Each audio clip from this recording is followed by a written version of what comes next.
Mi padrastro siempre ha trabajado en fábricas textiles y por su buena experiencia muchas veces se quedaba a doblar turno para apoyar cuando algún trabajo fuese urgente, lo que muchas veces hacía que llegara a casa a altas horas de la noche.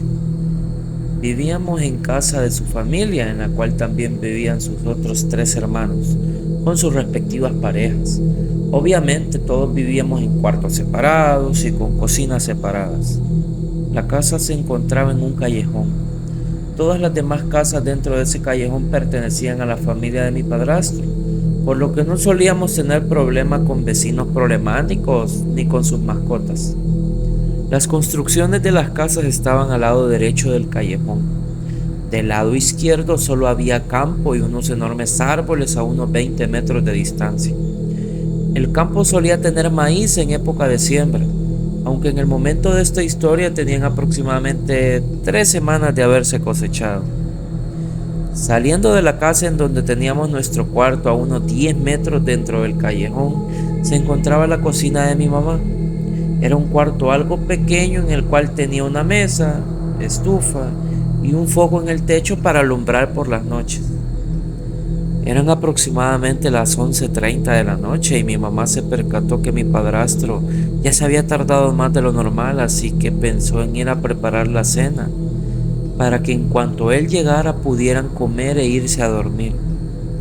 Aquí quiero recalcar que mi mamá jamás había ido a la cocina sola por las noches, ya que sentía un pavor enorme por algo que a palabras de ella la vigilaba de entre los árboles.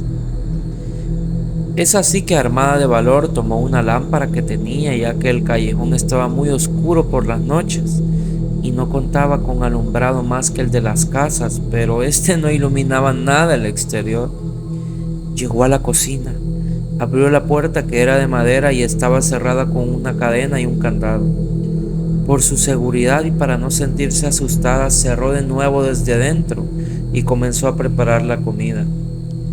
Mi padrastro siempre ha sido de comer cosas muy picantes, por lo que la comida que mi mamá le preparaba solía tener de los chiles más picantes que pudiera encontrar en la tienda.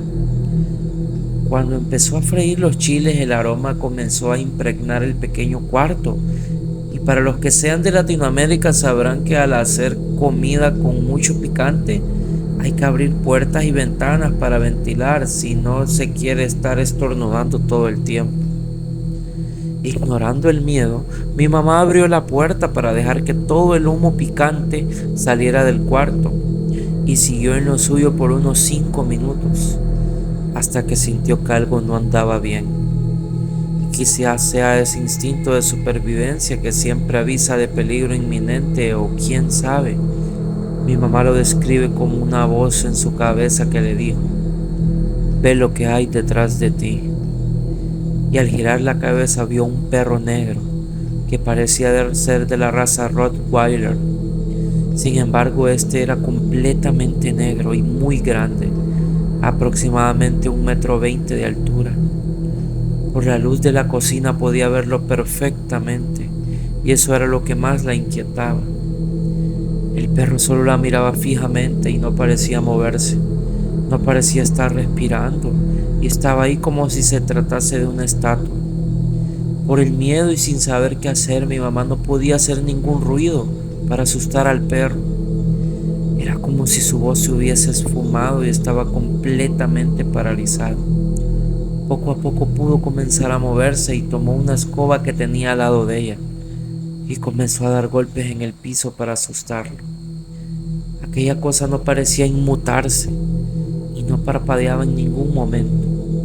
Sin importarle nada, mi mamá tomó el mango del sartén y le lanzó la grasa que para ese punto estaba hirviendo. Esto hizo retroceder al perro, sin embargo no emitió ningún ruido. Abrió el espacio suficiente, por lo que asustada salió corriendo y cuando su voz regresó, pudo gritar por ayuda. Rápidamente vio como todas las luces al interior se encendían y justo en ese momento llegó mi padrastro, quien al escuchar los gritos de mi mamá, corrió desesperado a alcanzarla. Al llegar la abrazó y le explicó lo que estaba pasando. Abrieron la puerta y al entrar sus hermanos de mi padrastro ya estaban saliendo. Les pidió que sacaran el arma que tenían guardada, pues un perro negro había asustado a mi mamá. Parecía que los hermanos ya sabían de qué hablaba y rápidamente cargaron su pistola. Salieron con lámparas en mano y unos machetes por si hacía falta defenderse. Al salir no vieron nada y comenzaron a alumbrar por todos lados hasta que lo vieron caminando tranquilamente en dirección a los árboles. Corrieron para alcanzarlo y uno de los hermanos había lanzado algunos disparos que claramente le impactaron, pero no lo mataron. Vieron un rastro de sangre que desaparecía detrás de un árbol y no encontraron más huellas. Después de esto no se volvió a saber de ese perro. Lo que sí es que se prohibió salir de noche al callejón. La mamá de mi padrastro es una persona con amplios conocimientos esotéricos y solo dijo que lo que andaba afuera no era un perro y que iba a hacer algunas limpias en la calle para que no se volviera a acercar.